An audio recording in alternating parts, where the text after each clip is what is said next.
In this sequence, we're going to start with some of the most common birds you'll see along the paths in the heart of community, and then move into the least common birds with some surprises in between.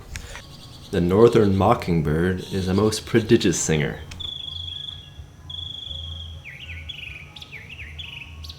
They learn throughout their lives, and males can sing up to 200 songs. Unmated males sing more often, usually throughout the night in fact. Mockingbirds typically sing from February through August, and again from September to early November, and they will perform two distinct repertoires in these time periods. Aggressive territory defenders throughout the year, here you can see two of them facing off. This is just a small sample of what was captured at the electric pole in the middle of the upper garden and elsewhere. I'll put all the uncut mockingbird footage at the end of this video, see if you can count how many different songs it sings in each clip. Surely many of you are familiar with this bird. The northern cardinal is ubiquitous in the eastern United States. Incredibly territorial, both male and female cardinals are known for vigorously fighting their reflections. Their name refers to the red robes and fanciful caps of the cardinals of the Roman Catholic Church, of course. I have a lot of pictures of cardinals, so here they all are. What a conclave. It is common to see dozens of turkey vultures soaring high in the air above the ranch area of East Wind. These large scavengers have few natural predators and an excellent sense of smell. A rarity in birds, this heightened olfactory sense helps them find carrion to consume. They lack any plumage on their heads, making it cleaner and safer for them to pick at diseased carcasses. Here we see a vulture sunning itself in the wintertime along Lick Creek. Turkey vultures are incredibly common. You will see them feeding off of roadkill on the highways across most of the US. Here is a picture of the less common black vulture. It is common in the US, but it actually is the most populous vulture in the Western Hemisphere.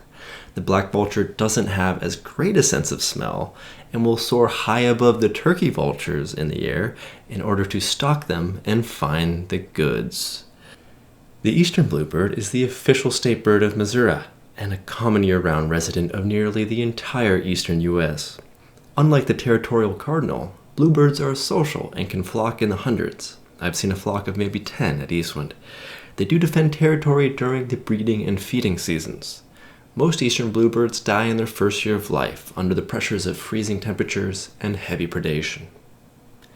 Carolina chickadees flock together in groups of 2 to 8 birds. They defend territory against other chickadee flocks. The black-capped chickadee is virtually identical to the Carolina chickadee, but has a different song. When it comes to the range of these two species, the state of Missouri is split in half, north and south, with the Carolina chickadee in the south. Occasionally, the two species mate and hybrids can sing both species' songs. There is hope yet for a fractured world. Tufted titmouse. What an excellent name for a bird. Tufted titmouse. I'd bet $1 that this is one of the first birds you notice at Eastwind. They love hanging out near rock bottom, the dining hall. Typically, their song sounds like Peter, Peter, Peter, Peter. A member of the chickadee family, the tufted titmouse will hoard food in the fall and winter, finding seeds, shelling them, and then storing them, usually within 130 feet of their nearest feeder. It would be a safe bet that there are such storage sites near the dairy barn as well as rock bottom. A hummingbird! More specifically, a ruby-throated hummingbird. One of my fondest memories is seeing two hummingbirds flying and dancing together through the lower herb garden. Amazingly, I only have this single picture of a hummingbird, even though they are quite common to see in the summertime at East Wind. With so many interesting facts to learn about hummingbirds, I won't even get into it here. Do some research for yourself, for God's sake. You can make a wonderfully illuminating evening of it. Here we see a female summer tanager, very similar looking to the female scarlet tanager, which is also yellow but has much darker wings. Neither of these summertime species seem particularly common at Eastwind, and so it is a true treat to see one. I was able to see a single male scarlet tanager, which was up near the pump house when I was living in the bus nearby. The male scarlet tanager is completely red with black wings. The male summer tanager is a completely red bird. The white-breasted nuthatch is a year-round bird that has the incredibly characteristic behavior of walking head-first down tree trunks while foraging. Pretty much only the white-breasted nuthatch and its less common winter friend, the red-breasted nuthatch, will definitely walk up and down and all around tree trunks and tree branches looking for insects. They are so much fun to watch for extended periods of time. White-breasted nuthatches are common enough. Often I would see them on the road while walking towards the canoe launch. Here is a white-throated sparrow, a wintertime resident. This is of the white-striped variety, as opposed to the tan-striped variety, which has a tan throat patch and eye stripe. The splash of yellow around the beak makes this sparrow easy to spot. You know you are a true birding enthusiast when you can identify the various different sparrows around, and a really dedicated birder if you can easily identify the many thrushes at a distance. We will get to that in just a moment, but real quick, we are going to go through two quite rare birds from the area. The northern parula is a warbler that typically stays in the upper canopy of the forest. In a rare find, this one was on the ground near the back path between Rock Bottom and Lilliput. Northern parulas breed in forests with Spanish moss and bread lichens, and Eastwind's land fits this description suitably enough for the parulas, at least. The blue-gray gnatcatcher doesn't actually eat that many gnats, but they do enjoy a wide assortment of insects. Finally, we end with the thrush family. There are many thrushes out there, and they look quite similar, very difficult to identify and differentiate.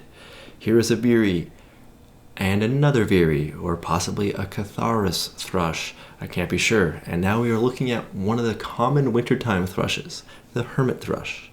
I believe all of these pictures are of the same individual. Each year, outside my room at Lilliput, I would see this bird as the cold season came on. It took me a while to identify it properly. I think it came back to the same spot at least 3 winters in a row. And to end, here is a wood thrush, a common sight in summer, and it, along with the hermit thrush, bring a most welcome song. If you will indulge me, here is a passage on the beauty of its song from a book titled A Natural History of the Birds of Eastern and Central North America, published in 1939 and purchased at a Mountain Home library sale. Among all the bird songs that I have ever heard, the wood thrush is second only in quality to that of the hermit thrush. It is not projected upon the still air with the effort that characterizes the bold and vigorous lay of the robin or the loud and intermittent carol of the thrasher. Its tones are solemn and serene. They seem to harmonize with the sounds of the forest, the whispering breeze, the purling water, or the falling of raindrops in the summer woods. As with most other birds, there is a great difference in the excellence of individual performers, and while some males of the species can produce such notes as few birds can rival, this cannot truly be said of all. At evening, the bird usually mounts to the higher branches of the taller trees, often upon the edge of the forest, where nothing intervenes to confine or subdue his heavenly music. There, sitting quite erect, he emits his wonderful notes in the most leisurely fashion and apparently with little effort.